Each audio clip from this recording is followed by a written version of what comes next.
to another Unwinding with Fiber and Fabric.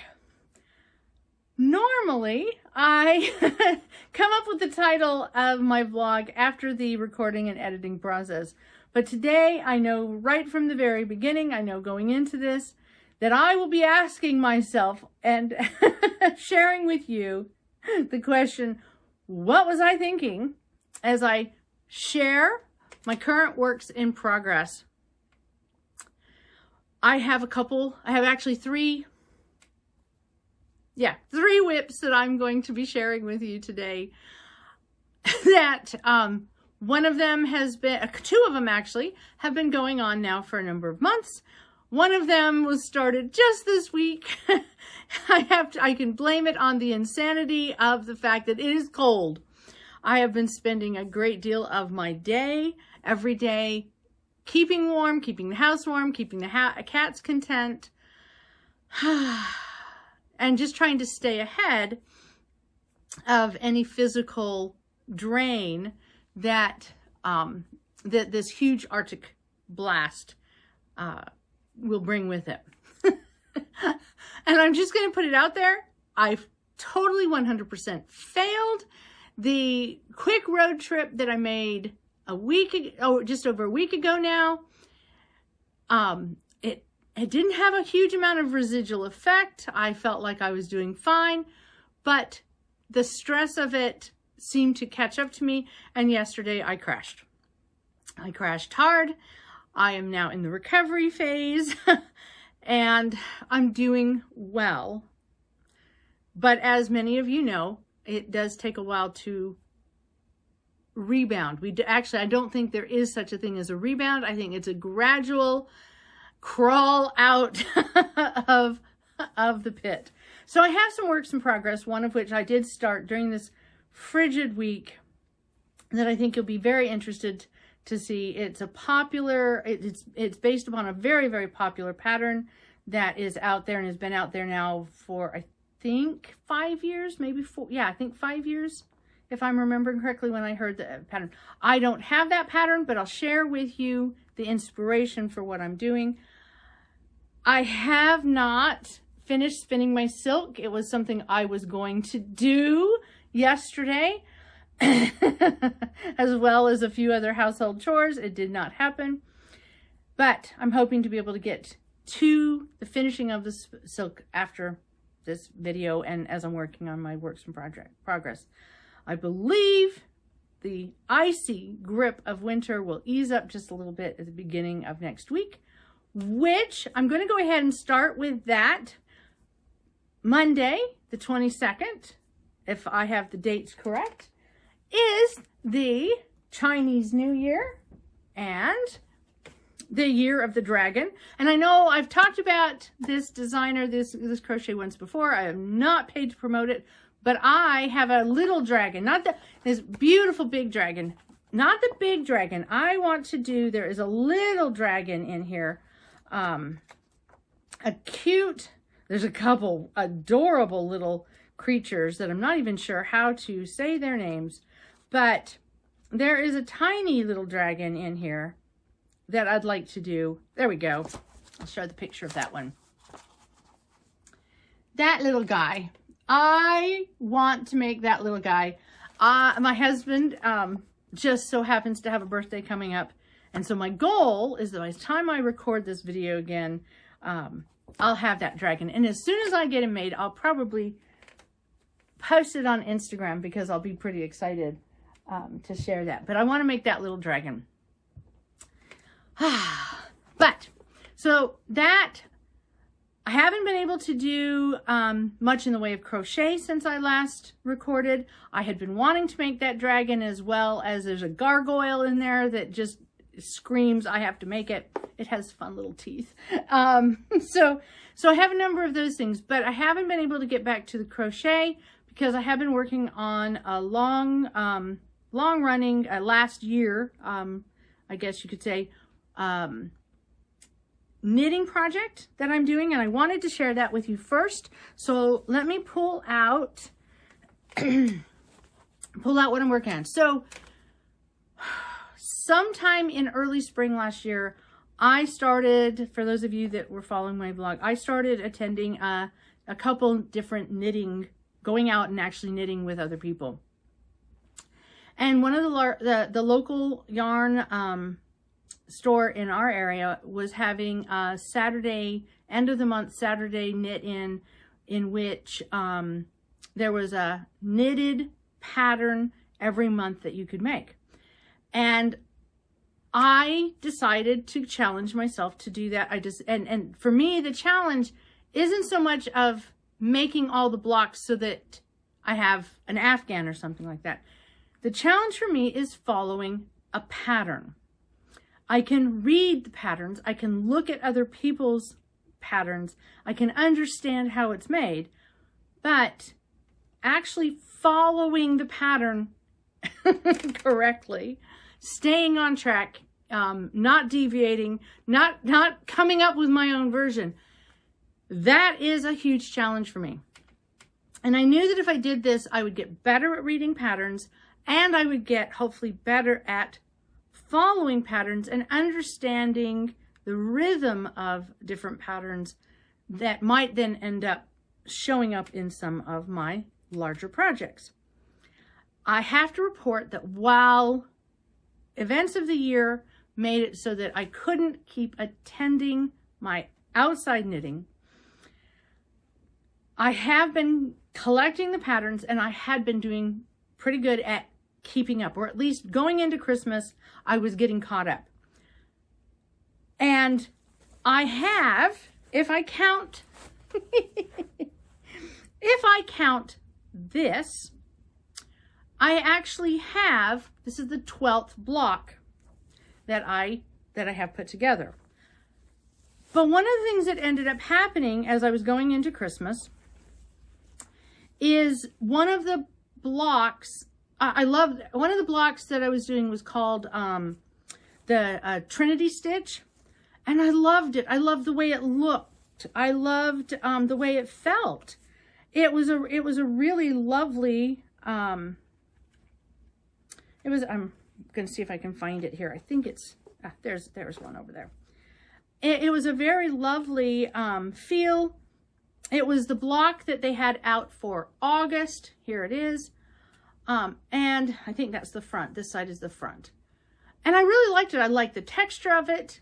I like the density of it. It's a lovely block.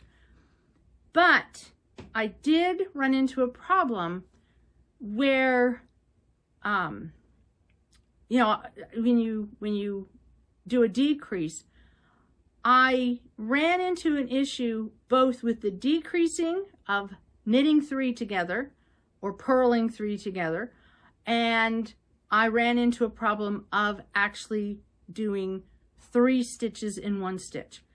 My hands really took some strain from it.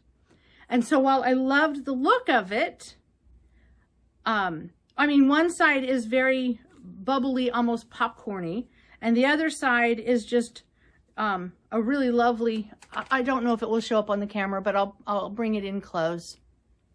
And here's the back.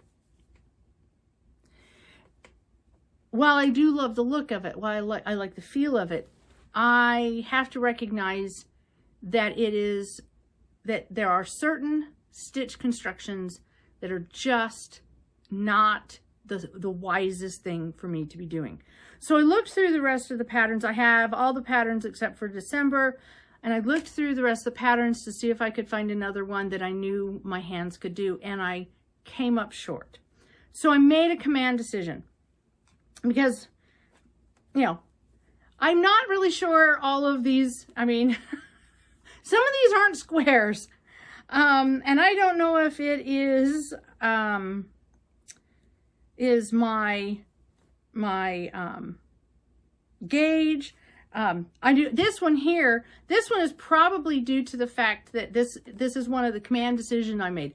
I decided to move away from the patterns that the yarn store was providing, and I decided instead to pull out this book that I had. I'm pretty sure I got this used, and I think this might even be something that's available, a Kindle, I'm not sure. But I pulled out this book. I started finding patterns in there that I knew that I had the brain space to do, that I knew that my hands could do. And this is one of them, and as you can see, it's much more of a rectangle than it is a square. But I also know that I am going to, I'm going to crochet them together, and I could always adjust. I can crazy patch them together if I need to. I don't have to do a square by square grid. I will make this work. I'll put some sashing in if I need to. But I started pulling out patterns that I knew that my hands could do, that I knew that I had the brain space to do. And that's how I went from only having about 9 blocks to having, well, 12, almost 12 finished. This is one of them. I have to tell you, I love basket weave. There's a number of basket weaves that I'm doing. I do really like the way that one looks. This is one of the ones that I'm pretty sure was in the block each month. It's a diagonal herringbone. And that was really fun because this is I had never done knitting where you had the big, other than when doing color work, that you had the big carrying of the thread, the loose thread. So I'm really pleased with how this has challenged me. I'm really pleased with how the blocks have been turning out. You can see I have, this is a basket weave that that the yarn store put out for their March block. I really do like the way it looks front and back. The July block was a mock honeycomb. And again, it challenged me to try techniques that I'd never even contemplated doing before. You'll notice I have 3 colors. I have a green, I have a purple, an aubergine, and I have a really lovely dark red. I believe I have enough yarn to make a total of 18 blocks of these. And then, where did I put you? There you are.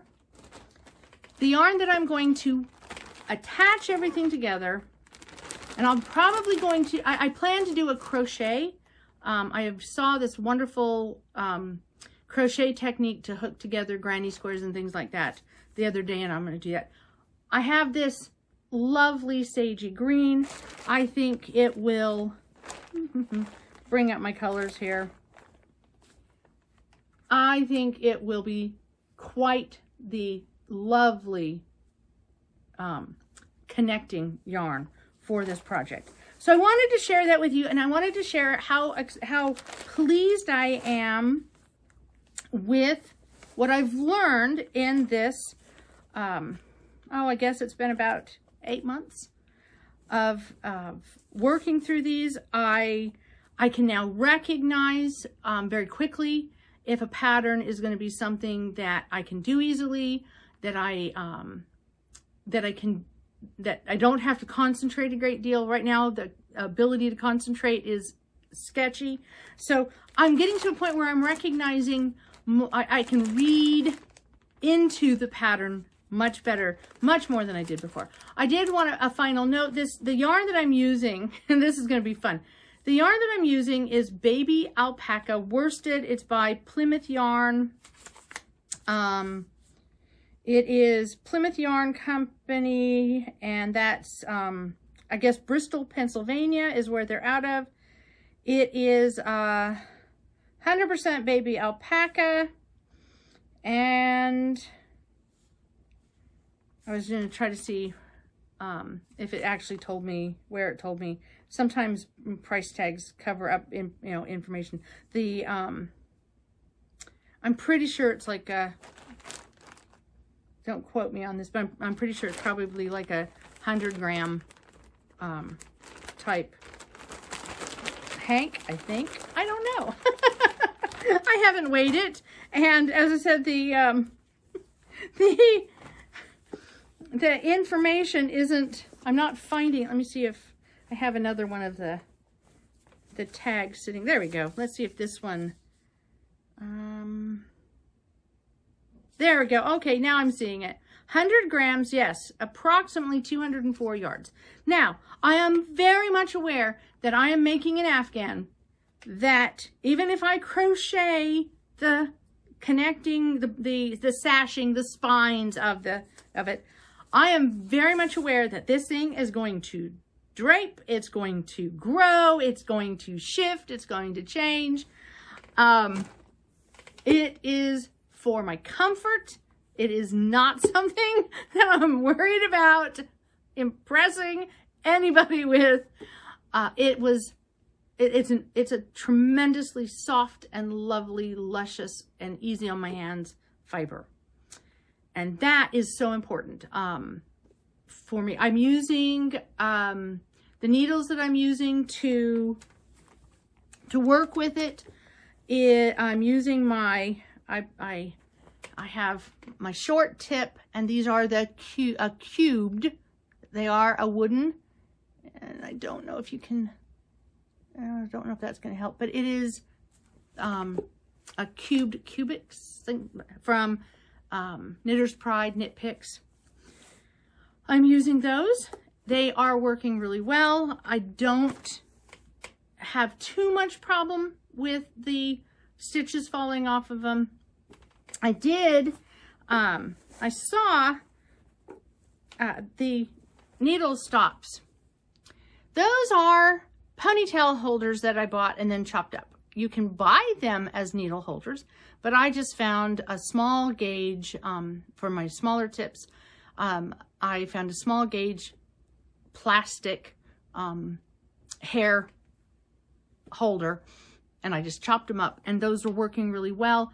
I tried to use the type that you stick on the end, and I broke a needle. It was definitely user error, not needle error. The company is wonderful. They replaced the needle for me, and that was lovely. So I am working my way through this. I really love this. I'll without giving away pattern, okay. I'm trying to find a page that will be easier for me to show how it's. All right, well, let's just start with like one of the very first ones, because they're patterns that are fairly, here, I'll hold that there. Garter stitch and stocking net stitch. Nobody really, yeah, that's not, yeah. You're not going to sit here and try to read off the camera how to do that. That's just too easy. But if you notice, what they have is they show sometimes just the pattern. They have the pattern, but in almost every one of the patterns, if not all of them, outside of this simplest thing here, they have the grid as well. So they have the chart, and that's been really interesting, because as I'm working these, I'm also helping my brain learn how to look at the chart. So I'm following the recipe, I'm following the pattern, but I'm also taking the time to look at how it shows up on the chart, so my brain becomes familiar with that, because I have another book that has even more patterns in it, but it's only charts. And so learning how to take, here are the words, here is the chart, and make them actually translate to each other in my head. That's one of the things I'm working on. I may not have right now the ability to do anything. I have to admit, I'm trying to find patterns that are no more than an 8-row repeat. If it takes up most of the page, I'm skipping over it, no matter how easy it may be. I just don't right now have that ability to follow things more than the 8 rows. However, I do have the ability to look at the picture, look at the words, and see how they relate. So I am challenging myself to do that as I'm trying to keep things simple. I have another work in progress, and this one is, this starts getting me into the what was I thinking? Because there is some what was I thinking to that Afghan, to that blanket project, because taking on a block of the month, I figured it would be something I would do. I would want to finish, and therefore I would challenge myself to keep doing it, and that's worked. So what was I thinking, though, about picking one of the most drapey, stretchy, bouncy, hard to see the pattern yarns? Well, what I was thinking is it would be easy on my hands, which it is. Is it easy any other way? Probably not. But the payoff of having something that luscious, oh, just touching it, just feeling it, it is so wonderful. It's a treat. And that makes up for all the rest. It is nice to switch from, I mean, most of the yarns that I use are soft yarns. I really like using very soft, very easy on the hand yarns. But even in a world of using soft yarns, moving to that baby alpaca, oh, it's a treat. And so I think that there is real value in having a project that you can have that luxury, that softness, and have it as a treat and not necessarily rush to have it finished, so that that investment is spread for a while.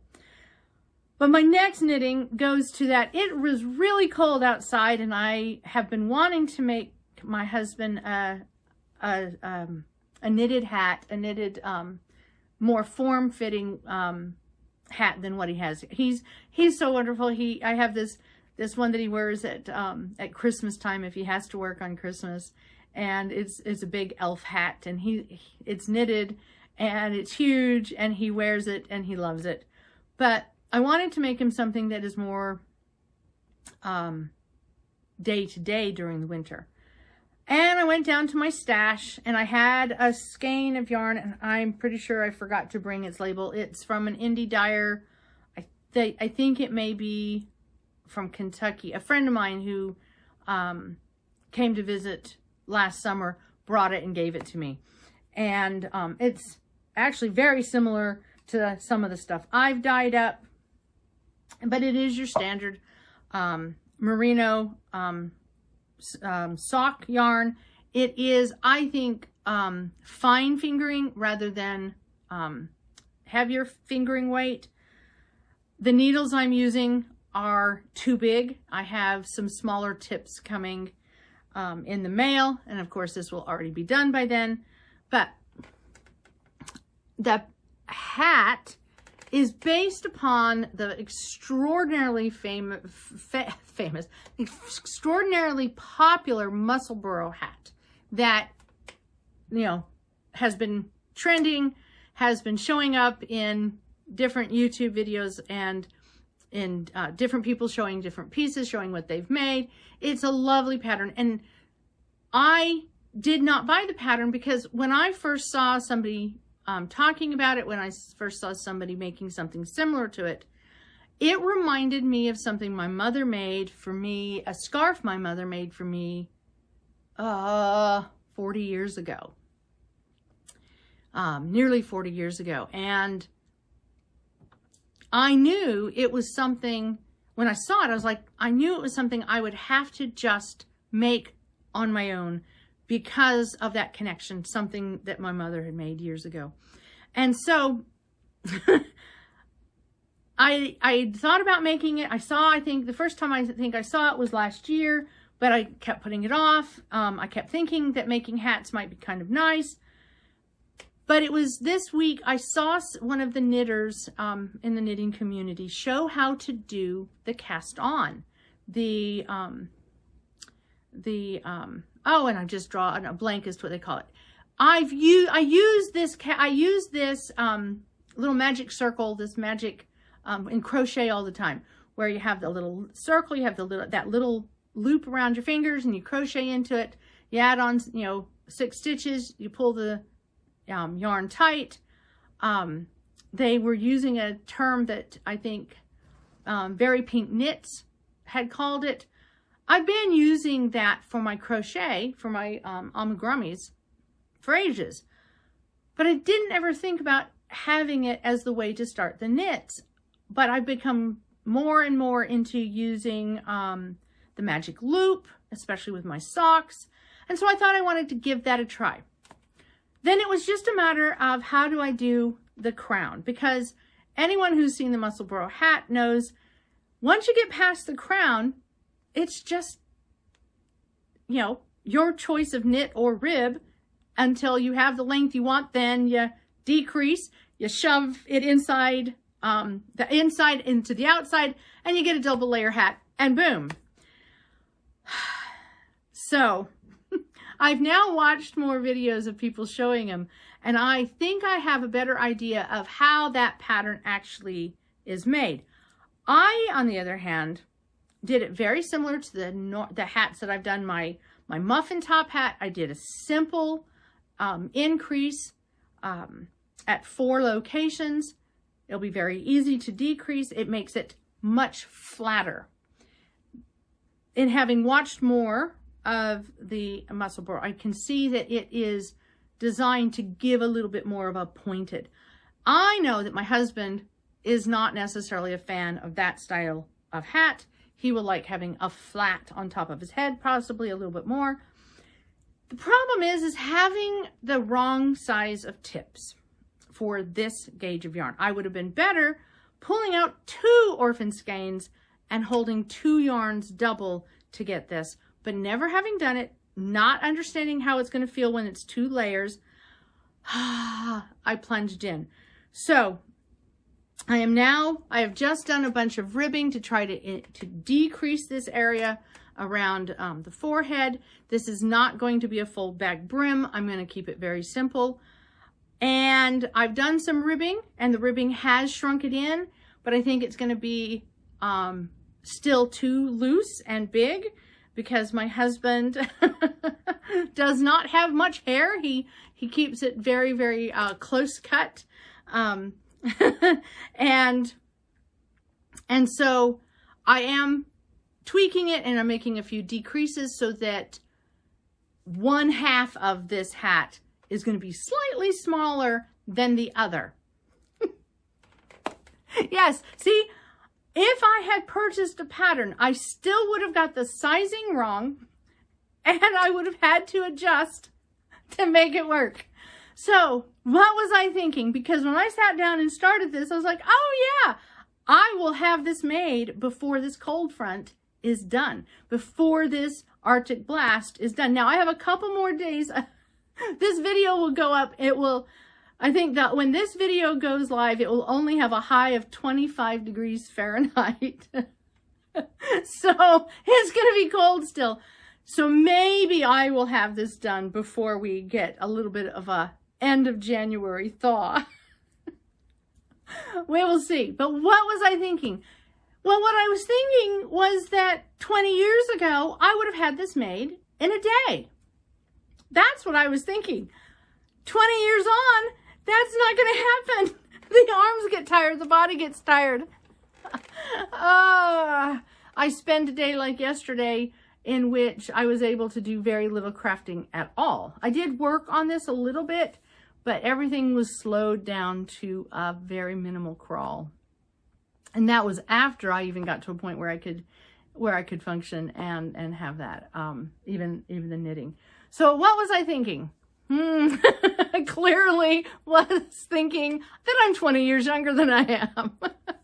But I have to tell you, if you have not seen the Musselbugh hat or the hundreds of videos that are on YouTube talking about it, I would recommend you go out and look for it. If you're looking for a really wonderful skein busting, orphan busting project, I think it would be a fabulous project for hand spun, because doing a little bit of calculations, and from what I understand, the pattern has a ton of gauge recommendations. So I really recommend, if you are a hand spinner especially, and you're looking for a wonderful vanilla knitting project that can work for your hand knits as well as your orphan skeins, or your hand knits, your hand spun, and your orphan skeins, I recommend you take a look at it. It has now, as I said, I think it's been out for about 5 years or more. I know that they have tons and tons and tons and thousands of examples on Ravelry. it is a lovely concept.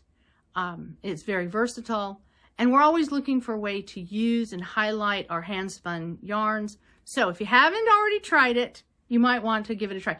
I just recommend, if you're like me and have extremely loose tension, especially, strangely enough, the worse I feel, the looser my tension gets. I am not a tense knitter. The only time I'm a tense knitter is when I'm actually feeling good.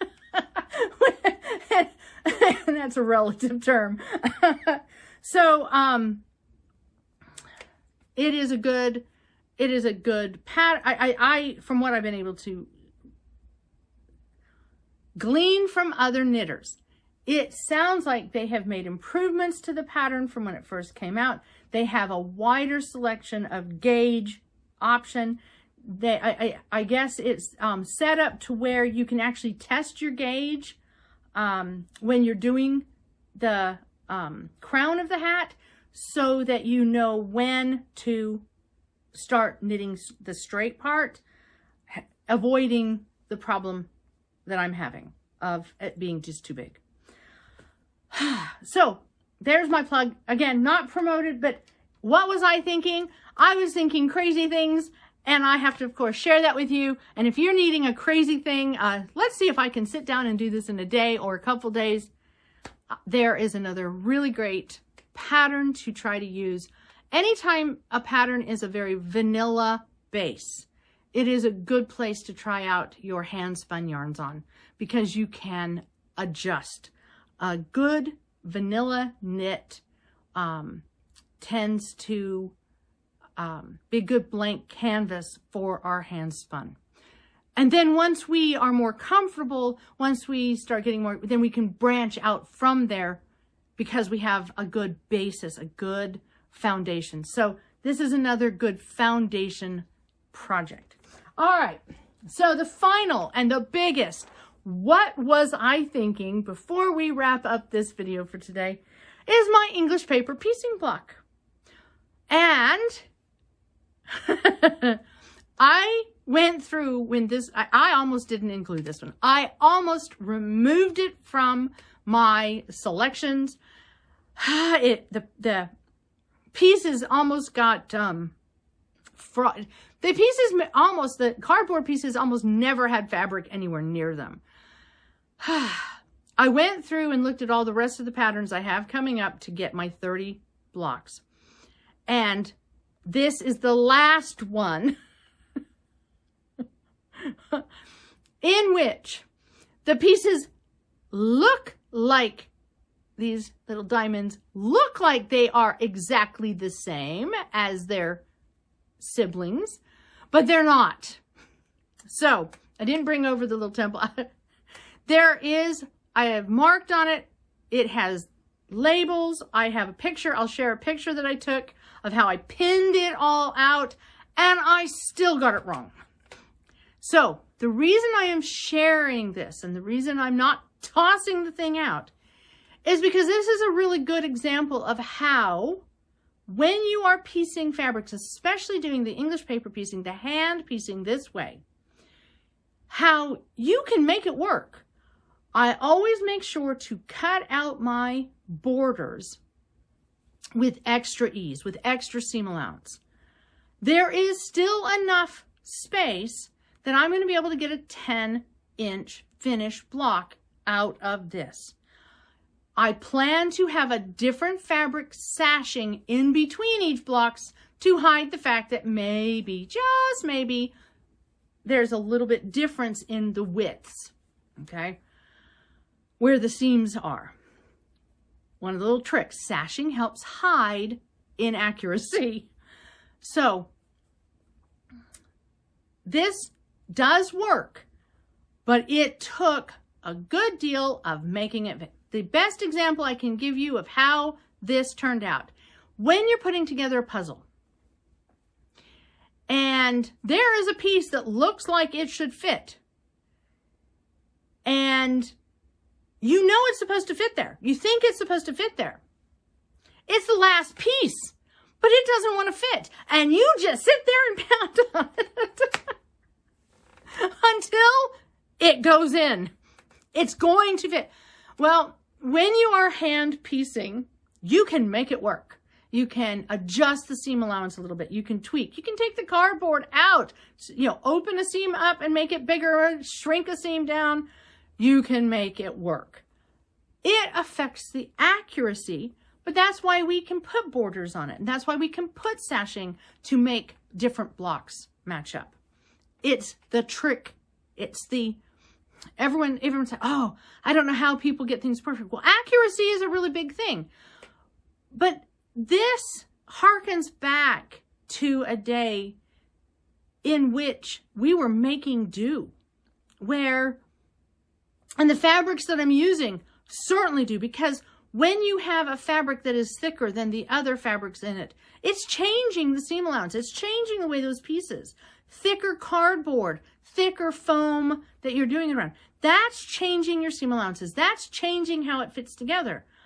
Thicker fabric is going to keep a space as you're sitting there whip stitching them together.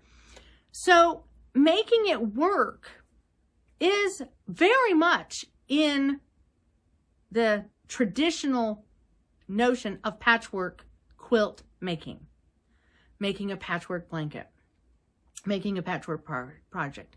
So what was I thinking? This was a block that should never have been squished to fit into my 10.5 inch total square. So it's going to finish as a 10 inch, but it's 10.5 inch now in the raw edge stage. Because in order for this non-square block to fit into a square shape, one side squished more than the other did.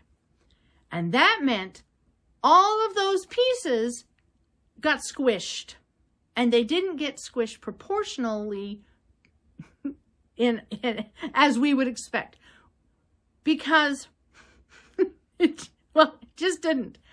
Now, if you find a block that is similar to this, and you stitch it, you draw it out, you sketch it out from the beginning with symmetrical pieces, it'll work for you. But would it work in my finished 10.5 inch or my finished 10 inch block? No. And that's where, what was I thinking when I was first creating a bunch of these? Oh, I should have just been very, very careful. And any time it created more variations of this, and this should be one type of piece. It should match this piece. These guys actually do, but they are not, these are not equilateral triangles. The lengths of these look the same, but they're not. So this one was one that should never have been drafted. I should never have drafted this block. But with that being said, I made it work. And so it is a what was I thinking moment that is turning out that I can make it work. And it works for being able to share this with you now. Quilting is about precision, but precision is part 2. Part 1 of quilting is making it work, is getting those pieces to line up. And that's what I have loved about doing these English paper piecing blocks, using the English paper piecing technique. Very similar if I were doing template piecing, I would have a lot of the same kind of control. When you are working in this fashion, stitching by hand, laying it out, you can tweak it a lot more easily than you would if you were at a sewing machine. I'll even show you, if I bring it in closely, I will show you. If you look right there, it's hard to see because I stitched it down, but there's actually a tiny bit of a pleat tuck to make that flat right there. Let's see if I bring it in really close, you might be able to see the stitches. So I have that there, and then there was one more place. I think it is this one. Right there. I had to, yeah, you can see even a little bit of the bubble there. I had to really work to get those in together. And after the fact, after everything was together, it just had some wobbles that needed to be taken care of. And then the other thing is, because this block was giving me so much of a time, I forgot to switch from my thread that worked with this to a thread that would work better with this seam. So yeah, you can kind of see a shadow of my stitches. So, what was I thinking? That has been the theme of today. That is, I think it's a good, I think it's a good theme. Sometimes our crafting really does have us ask the question, what am I thinking when I undertook this? But it's worth it. It's worth the challenge. Sometimes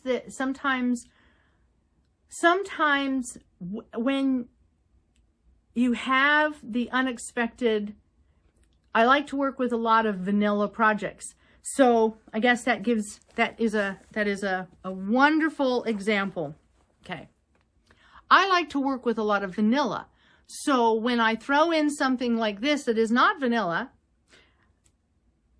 what am I thinking? Especially when I take something that's not necessarily vanilla and I throw in a very finicky fabric, in the sense that a very finicky yarn, and that I know that the end product is going to be luscious.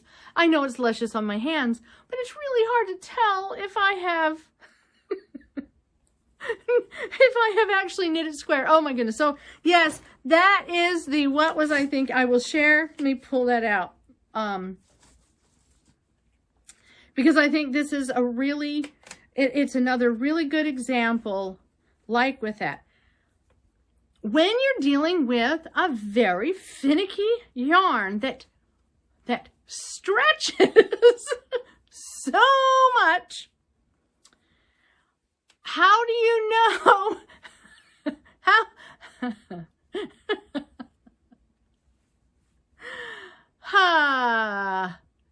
that one have an error?